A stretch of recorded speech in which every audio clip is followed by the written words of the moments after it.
Well, hello, good afternoon, or good evening, as the case may be, wherever you are in the country, or more importantly, in the world. And welcome to the Tim Allston Show, episode number 6. That's right. Some of you, many of you, have been with us for all 5 episodes of this live stream podcast series, and I want to say thank you. My name is Tim Allston, and I am the host of the Tim Allston Show. Here on the Tim Allston Show, our goal is very, very simple, twofold. Our goal here is we aim to educate, we aim to empower, and we aim to equip emerging leaders, but to educate, empower, and equip them with God thought leadership. God thought leadership. And as always, our intention is to present current events and newsmakers in the light of biblical best practices. In the light of biblical best practices. And hopefully you'll be able to glean from this and not just enjoy it, but share it with others. Today's February, Monday, February 24th, 2025. And as always, I want to begin by asking you a question. This is not a trick question, but it's a question that will need to have a very sincere answer on your part. But before we get to the question, let me just give us a little bit of context before we get started. In our last week's episode, on last Monday, which was entitled, "Are You Getting Trump Exhausted? Is Trump exhaustion getting to you? And if it is, we can beat it with a marathon mindset." In that episode, what we talked about was that many of us are just getting worn down by all of the nonsense coming out of this second Trump administration. It doesn't feel like 5 weeks. It really feels like we've been through a whole 4 years of this second Trump administration. But what I've suggested to you is that rather than despair, I have suggested that we embark upon what I call a marathon mindset. And what I mean by a marathon mindset is this. A marathon mindset will allow us to put our full attention into today, this Monday, February 24th. Put our full energy into that. And at the same time, we also need to give a considerable amount of thought and planning, and yes, prayer, into long-range thinking in terms of long-range action. And I call that long-range thinking, that long-range planning, that long-range action, I call that a marathon, okay? So we're going to sprint, which is today, and we're going to plan for the future, the near and distant future, which is going to be on tomorrow. Now, last week I also suggested to us that we need to truly empower and deputize the two greatest resources that we've got.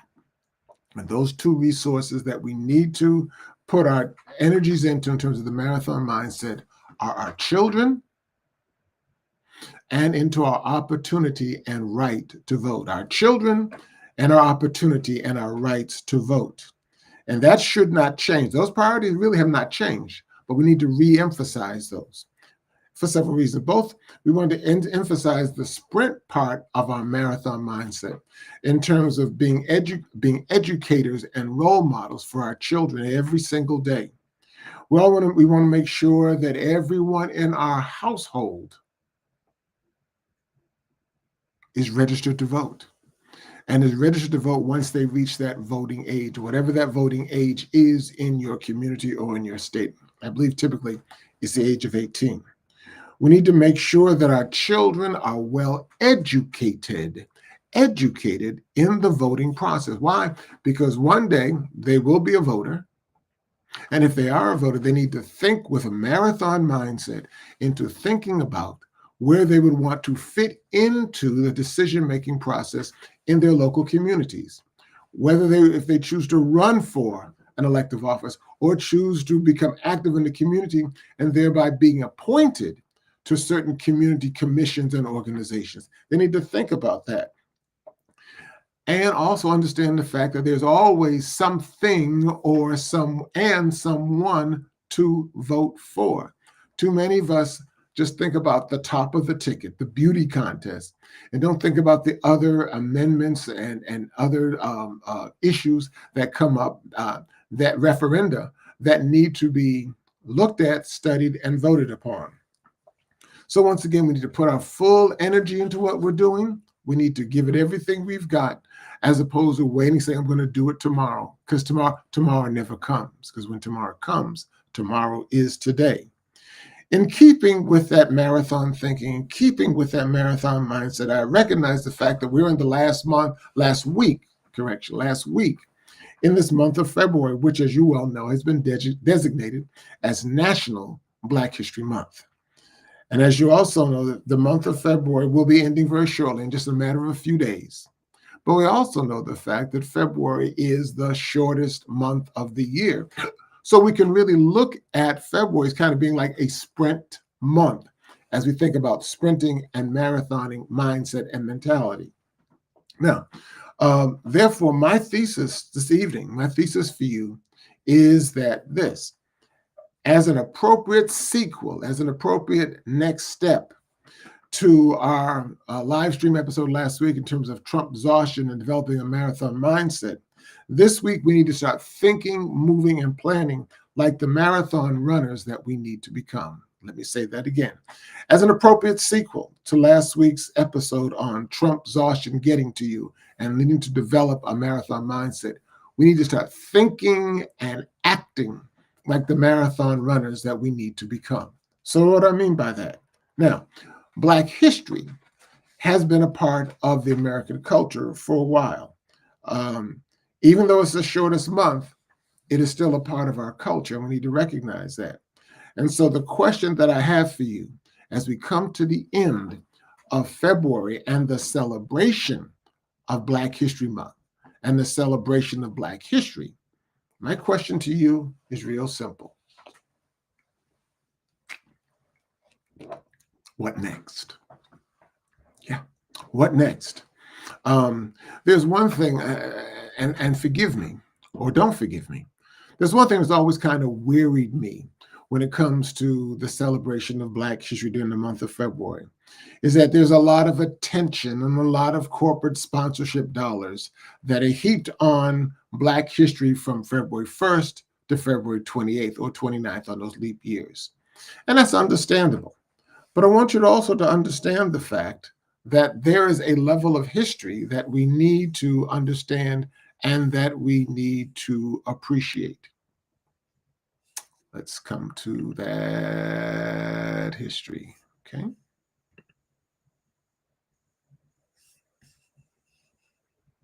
Okay. It was in the 1920s, I think it was 1926 to be exact, that Dr. Carter G. Woodson established Negro History Week. And he established Negro History Week for two reasons. Number one, to dispel the misconceptions and the misinformation about the Negro or the Black people here in America. But it also not only just dispelled the misconceptions, but also to give credit to the contributions of us as a people to this American culture and, in fact, to the whole world. Now, I can remember when I was in elementary school back in the 1960s that Negro History Week, as it began, as it was initially called, was always a joy and a special treat for us. It gave us a chance to really kind of think about and to focus in on our history, what we have done for this country. But the question came to my mind, even as a youngster, and mind you, I was raised in an historically Black family. I attended an historically Black elementary school, and I attended an historically Black church. And the question that I always had, and always just kind of puzzled me, why was all of the celebration, why was all of the hoopla, why was, for example, all of the singing and the only singing of Lift Every Voice and Sing, which is the Black national anthem? Why was all the recalling of such heroes and sheroes like Marian Anderson or Mary McLeod Bethune, or at that time Ralph Bunche, Dr. Martin Luther King, Dr. Charles Drew, George Washington Carver? Why was all of that begun and ended abruptly at the end of Negro History Week, or now Black History Month? What I am suggesting, I believe, and I will urge and recommend that in our historically Black institutions, hear me now, in our historically Black institutions, in our historically Black schools, in our historically Black places of worship, in our historically Black community-based organizations, that we make a deliberate effort not to get rid of Black History Month, but in those remaining 11 months of the year, we need to celebrate not Black history, but we need to push Black presence and Black futures. Let me say that again. In our celebration, what we need to do, once again, is that marathon mindset. Let us continue to celebrate and affirm Black history and Black History Month. But for the 11 remaining months of the year, March, April, May, June, July, August, September, October, November, December, and then again in January, let us now begin to celebrate and affirm Black presence and Black futures. Let me explain what I mean.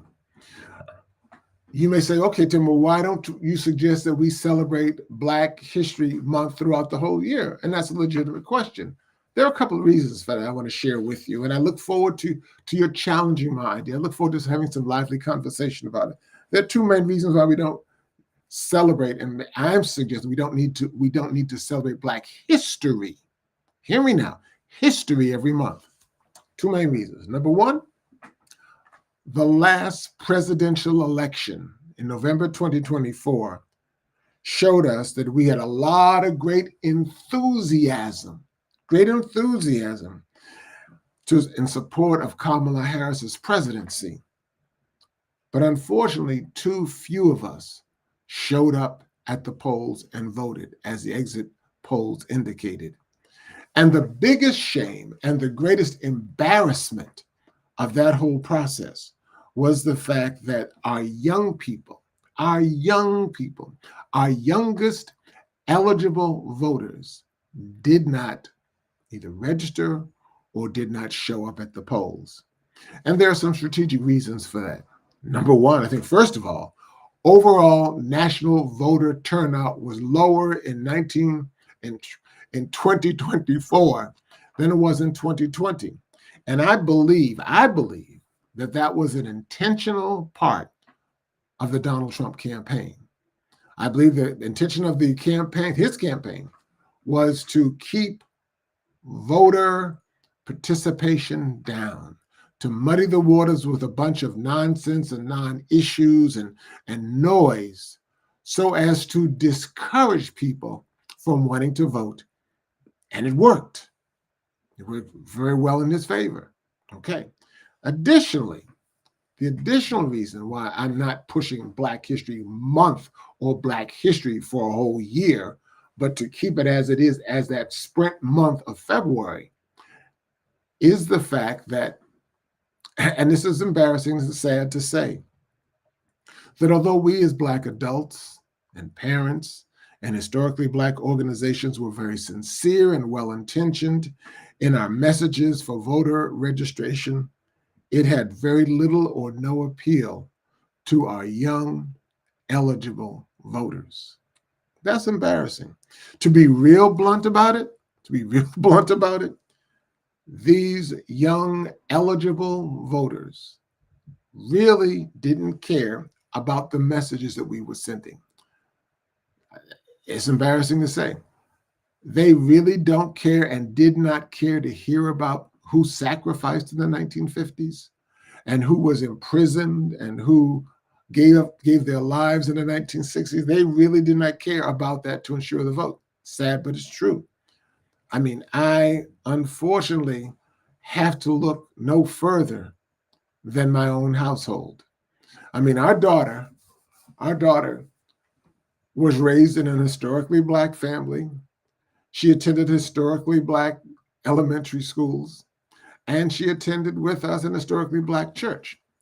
I'll even go as far back as to say that um, one day I came home, one evening I came home from rehearsal at church, from chorale rehearsal, and her mother, my wife at the time, was rehearsing with her Bible verse to say the next day at church. And then her mother turned to me and said, after our daughter recited it very well, she said, I think it's time now for her to learn the I have a dream speech. Oh, wow. I mean, she was just barely 3.5 years old. And I said, okay, I like the thinking. I love the thinking, but I didn't know she was ready. So I asked our daughter, I said, are you ready to learn the I have a dream speech? Yes, Daddy. Why are you ready to learn it? She said, because Dr. Martin Luther King was a great man. It's okay. I can build on that. I said, it's about a minute. It's about, I think, about 2 minutes and 42 seconds long. I Googled it. And I said, so we game to learn this? She said, yes. And I said, what did Daddy tell you? What did Daddy teach you? I said, this is going to be our strategy. I said, Daddy taught you, I said, to fill in the blank, that life is hard by the yard. And I said, but it is cinched by the inch. I said, say the whole thing. Yes, Daddy, life is hard by the yard, but it's cinched by the inch. I said, so therefore, every morning when Daddy drives you to school, we're going to work on the Dr. King speech, and we're going to learn one sentence at a time, one sentence at a time. And what we'll do, we will layer those sentences together. We started off with, I have a dream that one day this nation will rise up and live out the dream. And every week we learned a new sentence, and we rehearsed the previous one, and we stacked it up. Then, as it turned out, this was like in May of 2007. And then in September, I received a call from a nearby local Calhoun Community College asking me if I would consider being the keynote speaker for his Martin Luther King celebration on campus. And I welcomed the opportunity as a professional speaker. But what made it even more attractive to me was the fact that I said, I've got a young daughter. I said, this will be a perfect opportunity for her to recite this at the conclusion of my speech. And I asked her about it. She said yes. Her mother said yes. And I said, Daddy will even share with you a portion of my speaking honorarium, which will then make you a professional speaker. And so what you see in this clip here was the article that ran in the local paper Indicator of daddy and daughter doing the I Have a Dream speech. I mean, the event was so milestone-like that after our presentation, and she did a very good job, after our presentation, the Brothers of Alpha Phi Alpha, my college fraternity, they had a voter registration drive there, and her mother, my wife at the time, got so excited by that whole series of events that day that she registered to vote for the very first time. And then she said to us, she said, I'm going to DC in January for the inauguration because we're going to win. And if you all want to come, fine, but if not, I'm going. Well, we went. Matter of fact, every year we always we always do Christmas cards. And the one you see up on the corner is our Christmas card focusing on our daughter becoming one day, having that dream of becoming president, potentially in the year 2048. And then we went to the event. The family, we all went to the event, and a local paper from Harrisburg, Pennsylvania, captured a picture of our daughter on Daddy's shoulders, asleep, but she was there at the inauguration, and that was a wonderful event. I remember even before that, on the day of election, we took her with us to the polls, and it was my thrill to fill up my ballot and have her slide it in the voting machine. That it was a tear-jerking moment for me. And yet, she's part of that generation. She went off to college. She's in college now. She even went as far as a year ago, pledging and becoming a member of the same sorority as Kamala Harris. But every time I checked with her despite all of the enthusiasm of the time. I don't know. I don't believe she ever voted, ever registered to vote, and did vote. And that's a sad commentary, perhaps, on me as a father. I mean, I did all that I could, and I began to see the fact that perhaps I needed to, and we need to, as Black parents and Black adults and Black community-based organizations, perhaps we need to change our strategy and change our thinking a bit. And I guess what I'm saying is the fact, and it hurts me to say this, but I've got to say it, is the fact that Black history is our history. And what I mean by our, it is our adult, it is our AARP, it is our history of, for those of us who attend and are members of senior wellness centers in this country, it's our history. Sad to say, our young people only live in the present. They don't really care about the past. All they care about is today. And you and I need to understand that and respect that. Yeah, it's painful for me to say, but I have to say it. You and I have to understand that and appreciate it. So we don't stop fighting. We just have to come up with a marathon mindset and a different way of thinking and approaching it. Therefore, we must work a little bit harder to meet them where they are. As you've heard me say before, they think in their life about the present today. And the reality is the greatest gift that you and I and they have is today. And that's why it is called the present. So we need to meet them where they are, not with our Black history, but with their Black presents and with their Black futures. What do I mean? Let's try this. Maybe I think this is a strategy. I think this will work real well. Ask this question to your young sons and daughters, your grandchildren, or where appropriate, to your great-grandchildren. Ask them, are you on FaceTime? Are you on Zoom? Are you on Skype? Do you access Wi-Fi? Now, here, when it comes to FaceTime, Zoom, Skype, and Wi-Fi, we're not talking about Black history, but we're talking about Black present and Black future. Now, you and I are more than sure that they will answer us and saying, FaceTime, Zoom, Wi-Fi, yeah, duh.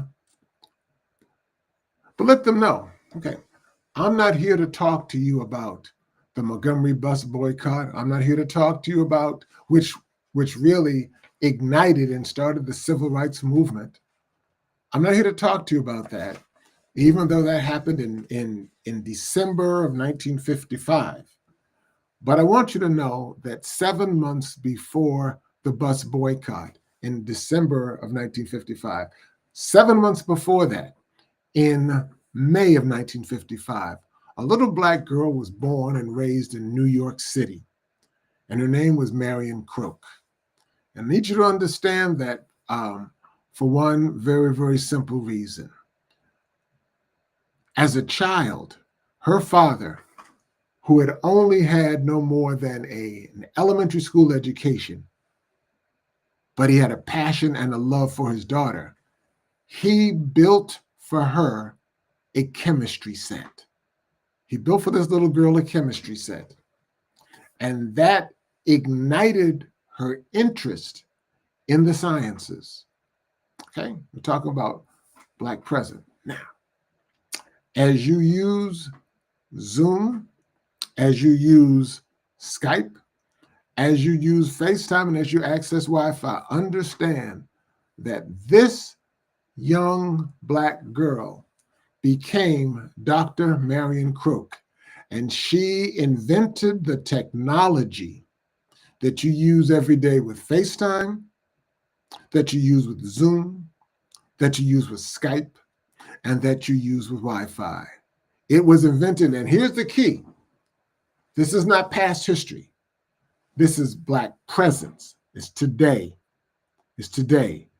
And as you can tell, Dr. Marion Croak looks just like you.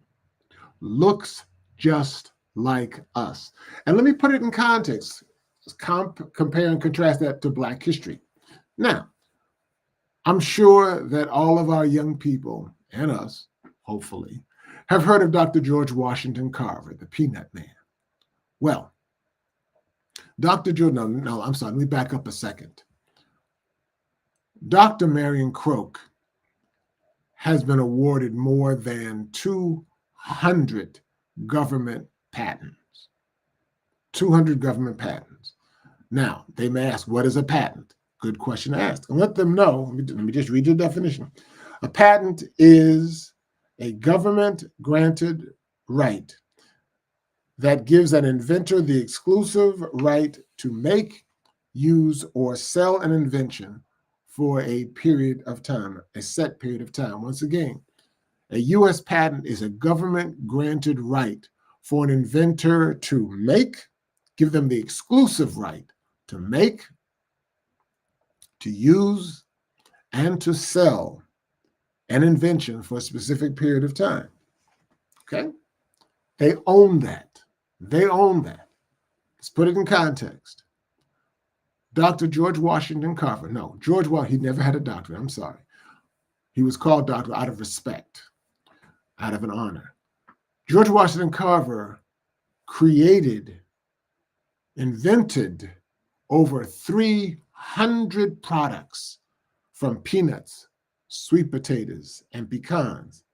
But he only received, get this, for all those 300 products that he invented, he only received 3 U.S. patents.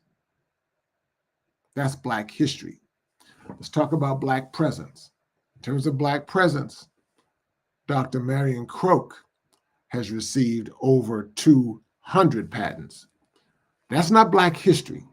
That's Black presence and Black futures. In the year 2022, Dr. Croak became the second Black woman to ever be inducted into the National Inventors Hall of Fame. The National Inventors Hall of Fame. So understand, young brothers and sisters, that Dr. Croak is not Black history. She's very much alive, very much well, and very much a part of your Black present and your Black future. And speaking of the Montgomery bus boycott, which, yes, was an integral part of Black history, let me remind you that that boycott from 1955 now has a brand new grandbaby. And it's a brand new grandbaby that you and I can nurture and grow.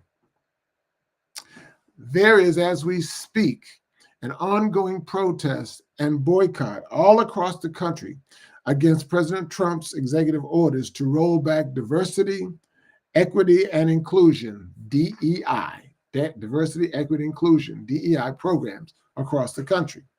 As a result, there have been several calls for boycotts on Wednesday, hump day, Wednesday of the week, against those major retailers such as Walmart, Sam's Club, Target, and Amazon, to boycott against them, for example, because they have surrendered to Trump's ordering federal agencies to crack down on DEI programs, as well as to investigate DEI initiatives at private companies such as theirs.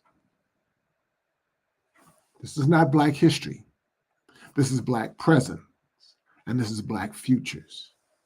Numerous social media accounts are sharing this message of a 24-hour boycott against consumer spending planned for this upcoming Friday, February 28.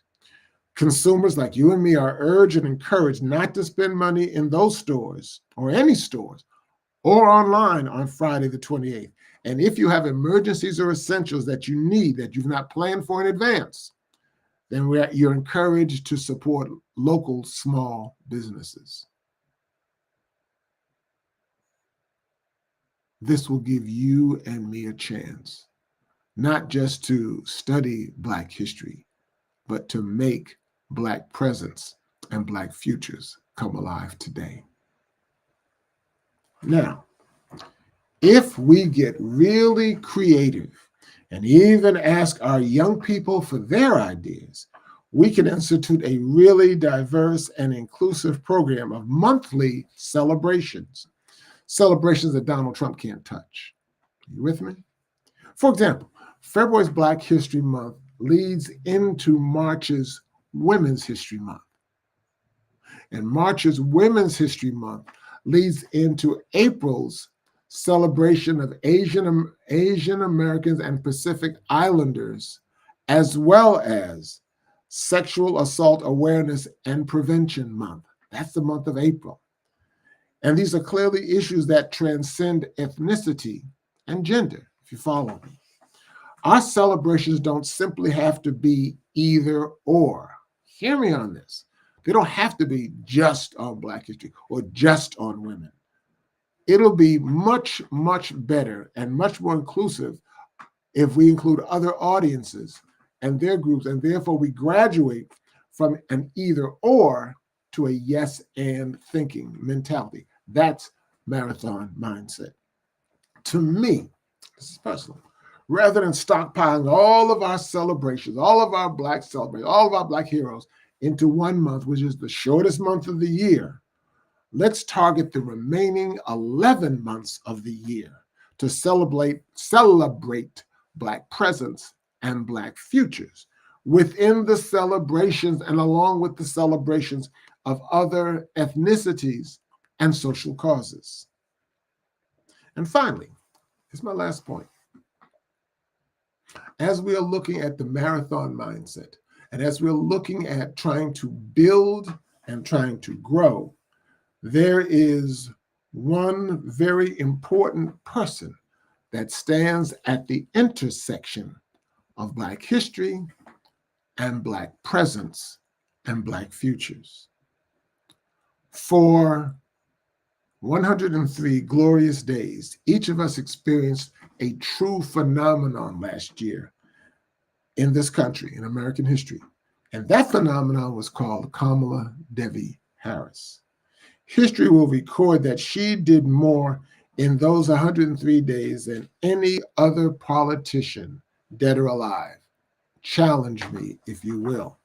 Let's face it, if she never, ever chooses to run again for office, and there are efforts going on now to get her to run for the governorship of California. There are also efforts going on now to get her to make another run in 2028.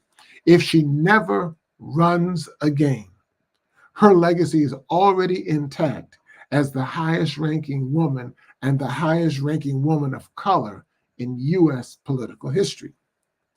If we want to talk about sprints and marathons, Kamala Harris's campaign can easily be considered one of the greatest sprints that we will ever see in our lifetime. If her campaign could have been considered a Summer Olympic event, then that campaign would have come out with multiple gold medals. Let me put it in context for you. In 1960, John F. Kennedy introduced television into presidential politics. In 2008, Barack Obama introduced social media platforms into presidential politics.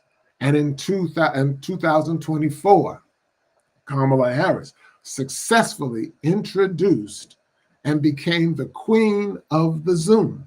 She was responsible for some 53 highly diverse Zoom calls in all kinds of different groupings, as was never done before. And she was also responsible for fundraising and friend raising an unprecedented $1.5 billion in a presidential campaign. The beauty of that campaign is that her campaign was not about Black history, but it's now about Black presence and Black futures. In so many words, if she never runs again, if she never comes back on the national scene, her campaign has planted enough seeds that we will see in the near future Kamalas. They will be male and female. There'll be some of color and some not of color. So now our goal is to fuse together, like she does, the Black history and Black presence and Black futures. She is that shining example. Her trailblazing ignited, inspired, and also engaged people into the political process. Once again, we have an opportunity to create future Kamalas. I can remember growing up when there was a young brother who did something outstanding and was at first in sports. We called him a Jackie Robinson, and everybody understood. Now we have, because of Black history, we can now introduce into Black presence and Black futures, future Kamalas, male and female, persons of color and persons not of color. Hey, thanks for listening, and thanks for watching the Tim Allston Show tonight. I hope I was able to instigate, ignite, and inspire thinking and movement on your part as we move beyond just Black history, but now begin to become very engaged intentionally in Black presence and Black futures in the remaining 11 months of the year. Keep Black history, but now let's move from history to Black presence and Black future.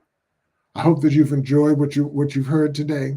And if you have been inspired, if you've been ignited, and if you've been encouraged, then don't just hoard this message to yourself. Please like, share, as well as subscribe to this message. And I will look forward to seeing you again in our next episode of this program. I'm looking forward to the message I share with you. And as I always say, if this message is becoming to you, then you should be coming to us. Thank you. God bless you. Take care and good night. And continue to enjoy and celebrate Black History Month. But understand our celebration now needs to graduate into Black presence as well as Black futures. Take care. Bye-bye.